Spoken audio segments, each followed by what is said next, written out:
That's it. That's it. Real pretty, isn't it? What do you make it out of? Quail droppings.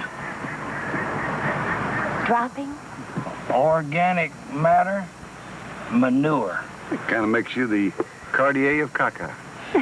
In Burt Reynolds' latest movie, Stand on It, Burt, Lonnie Anderson, and Jim Nabors knew him as Dad Siegel, the man who made jewelry from quail droppings. Well, his name was created for the movie, but no scriptwriter can take credit for his occupation.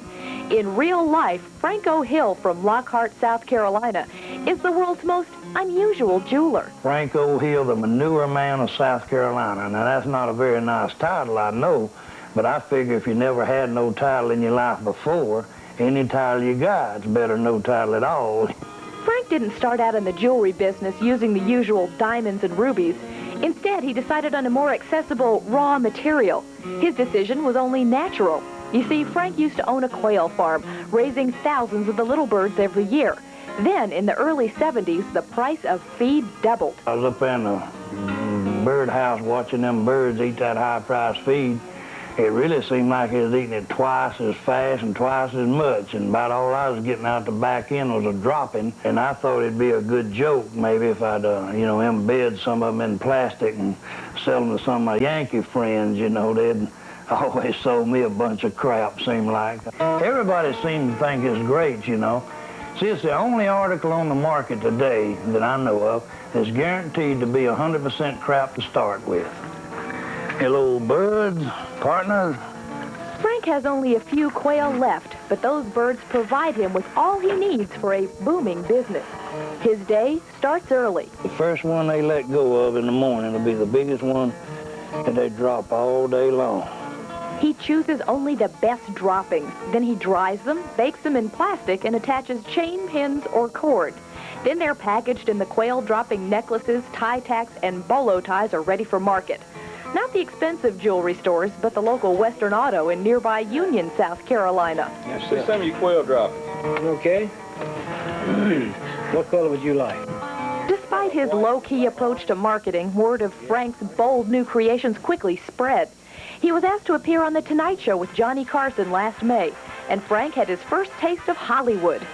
He discovered that high society takes a little getting used to. And he took me out to that big long limousine, and had all them dark windows in it you couldn't see, and he opened the door and said, Mr. Hill, I hope you'll be comfortable sitting here, And I looked in there and there wasn't a soul inside of that thing, and I told him, I said, I'll tell you, I'd feel more comfortable sitting up in the front with you.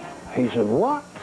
I said, yeah, I would. He said, people don't ride up front with a limousine driver when they get limousine service, I said, I'd feel more comfortable. It's all right, sir. I guess it'd be all right, so I rode up there in the front with him. But that's where I made the first mistake when I got to California, because when you get to the Universal Hotel, there's lots of people standing out there with cameras making pictures of who gets out of them limousines. Well, they all had their cameras pointed on that door that I was supposed to get out of. But when I got out the front up there, and him went around the back to get my bags, they dropped them cameras and didn't make no pictures. See, man, I'd been sitting up there in that limousine, just like old Frank Hill done got to Hollywood. Wouldn't that be something, And I presented Mr. Carson with a star, and I told him I'd broke the mold. I didn't really, but I've told other people that. But, but it was a star with a great big dropping, and I told him, it was a big dropping for a big star. He said it was real touching, but I didn't see no tears coming out of his eyes. Now, people laugh when I tell them that Burt saw me on the Johnny Carson show, Burt Reynolds saw me on the Johnny Carson show, and he thought I looked so much like him that he wanted me to be in a movie with him. But see, people laugh when I tell them that. Burt Reynolds really did see Frank on The Tonight Show, and he had his director Hal Needham call Frank to offer him the part of Dad Siegel in Stand on It, Burt's newest movie about a struggling stock car driver. Where is Dad? He's right here with me, Dad. Ah, Stoker, we all mighty proud of you back home, son. Oh, thanks.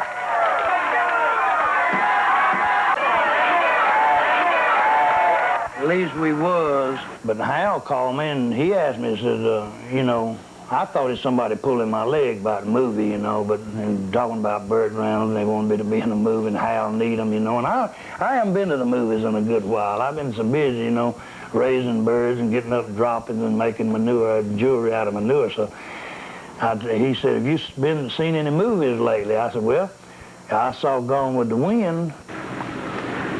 son, I know about making jewelry out of quail droppings, but this acting business, I don't know nothing about that. You just want to try it one more time, Dad. I don't know nothing. Don't know it. I know nothing. Nothing. I know nothing. I am just the... What am I? You can be in a movie even with people like Burt Reynolds and Miss Lonnie Anderson. You don't have to have no talent. You sure don't have to be good looking, you know.